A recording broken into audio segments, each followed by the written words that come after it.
नमस्कार. आज या विषयावर बोलायचं कारण पण असं आहे की एक रिअल लाईफ केस पाहिली आणि त्या केसमध्ये झालं काय, ते पेशंट नातेवाईक म्हणून एका गायनेकोलॉजिस्टच्या हॉस्पिटलला गेले की ताप येतोय म्हणून आणि तिथल्या नर्सने लावून दिली असेल सलाईन वगैरे. बॉडीमध्ये बॉडी फ्लुइड्स जास्त झाले आणि कार्डियाक अरेस्ट त्यांना बसला.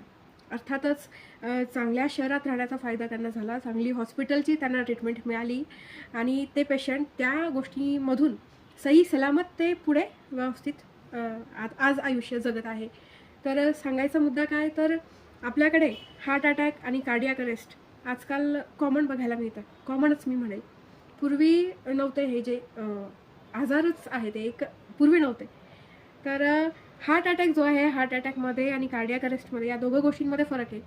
हार्ट अटॅकमध्ये काय होतं, जी रक्तवाहिनी आहे हृदयाला जी रक्त सप्लाय करते, त्या रक्तवाहिनीमध्ये ब्लॉकेज निर्माण होतो. आणि त्या ब्लॉकेज का निर्माण होतो, तर पहिला रिझन एक तर कोलेस्टेरॉल किंवा दुसरं रक्ताची गुठळी, या दोन गोष्टी.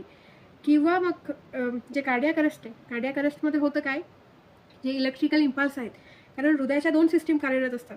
एक जी असते ती सर्क्युलेटरी सिस्टीम, दुसरी असते कंडक्टिव्ह सिस्टीम. तर कंडक्टिव्ह सिस्टीममध्ये इलेक्ट्रिकल इम्पल्सेस काम करतात आणि अशा वेळेस हृदयाची जी कंडक्टिव्ह सिस्टीम आहे कार्डियाक अरेस्टमध्ये, तीच बंद पडते आणि ती बंद पडल्यामुळे हृदयाची धडधड जागेवर थांबते. पण कार्डियाक अरेस्टचा पेशंटसुद्धा आपण रिव्हर्स करता येतो. आता CPR आणि ॲडव्हान्स CPRमध्ये पण फरक असतो, तो सर्वसामान्यांना कळत नाही.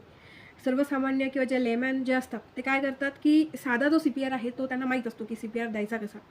पण ॲडव्हान्स CPRमध्ये काय होतं, आपण एंडोट्रॅकिल जी ट्यूब आहे ती पण इन्सर्ट करतो आणि तो CPR मेडिकल प्रोफेशनलच देऊ शकतात.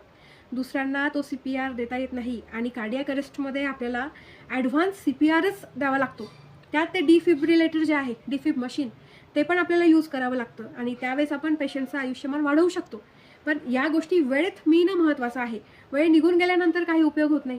तसं हार्ट अटॅकमध्ये होतं काय, हार्ट ब्लॉकेजमुळे हृदयाला रक्तपुरवठा कमी पडलेला असतो आणि जी सिम्पटम्स आहेत ती सिम्पटम्स आपल्याला दिसतात. जसं की तुमचं जे पेन आहे ते असं इथे सुद्धा रेडिएट होणार, इथं मानेलाही दिसणार तुमचं आणि अप्पर ॲब्डोमेनला सुद्धा तुमचं ते पेन दिसणार.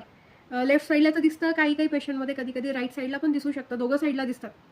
तर हे जे आहे टिपिकल हार्ट अटॅकचं जे लक्षण आहे, ते एक्सपिरियन्स GP किंवा एक्सपिरियन्स जो आहे कार्डिओलॉजिस्ट, त्यांना ते लगेच कळतं, त्या मिनिटाला कळतं की हे हार्ट अटॅकचं पेशंट आहे की कार्डियाक अरेस्टचं पेशंट आहे, त्या मिनिटाला कळतं. पण त्याची जी लक्षणं आहे ती आधी कुठेतरी दिसतात. त्यामुळे आपल्या आरोग्याकडे दुर्लक्ष करू नका. वेळेवर काळजी घ्या. आपल्या जवळच्यांची, आपल्या आजूबाजूच्यांची. गरज नसताना सलाईन लावायला पण कोणाकडे जाऊ नका. धन्यवाद.